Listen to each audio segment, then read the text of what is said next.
यह प्रश्न बहुत इम्पॉर्टेंट है। इस तरह के क्वेश्चन आपके एग्ज़ाम में ज़रूर आते हैं, तो आप ध्यान से करेंगे।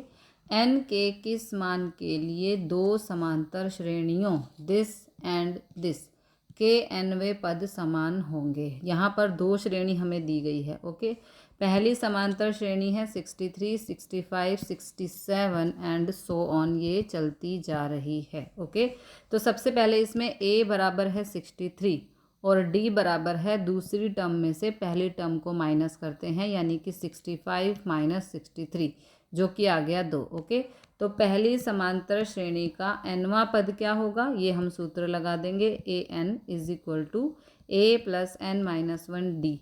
Now put the values, A की जगह 63, n माइनस वन, एन तो हमें फाइंड करना है, और d है 2। ये हो गया पहली समांतर श्रेणी के लिए। अब चलते हैं दूसरी के लिए। तो दूसरी समांतर श्रेणी 3, 10, 17 एंड सो ऑन।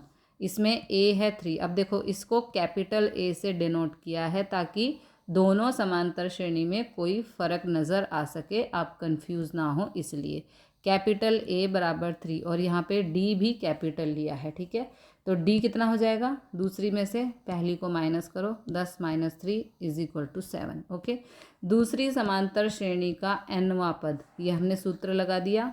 A की जगह 3, D की जगह 7, n तो हमें फाइंड करना है। ओके, तो ये आ गई दूसरी समांतर श्रेणी की वैल्यू। ओके, अब ये पहली समांतर श्रेणी और ये दूसरी समांतर श्रेणी, ठीक है, दोनों को एक दूसरे के बराबर रख देंगे। ये पहली समांतर श्रेणी की वैल्यू आई है और ये दूसरी समांतर श्रेणी की वैल्यू आई है, दोनों को एक दूसरे के बराबर रख दिया। Now solve. Okay, 63 as it is. ठीक है, अब इस 2 की इस 1 से मल्टीप्लाई और इस n से मल्टीप्लाई, सेम चीज़ यहाँ पे होगी। 3 एज इट इज़, इस 7 की -1 से मल्टीप्लाई और n से मल्टीप्लाई, तो चलो कर देते हैं। 63 एज इट इज़, 2 1 ज़ा 2n, -1 को 2 से करो तो 2 1 ज़ा -2।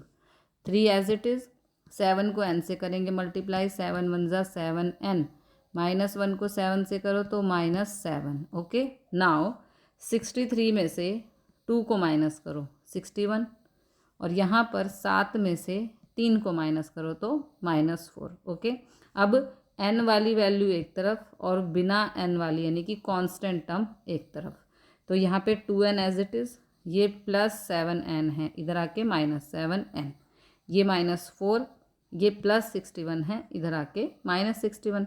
7n में से 2n को माइनस करो, माइनस का 5n, minus minus plus, 61 + 4 is -65। Okay, अब ये दोनों यहाँ मल्टीप्लाई हो रहे हैं, इस तरफ शिफ्ट करेंगे। सबसे पहले तो माइनस से माइनस कट हो जाएगा, इस 5 को यहाँ पे लेके आएंगे तो ये गुणा में है, इधर आके भाग हो जाएगा।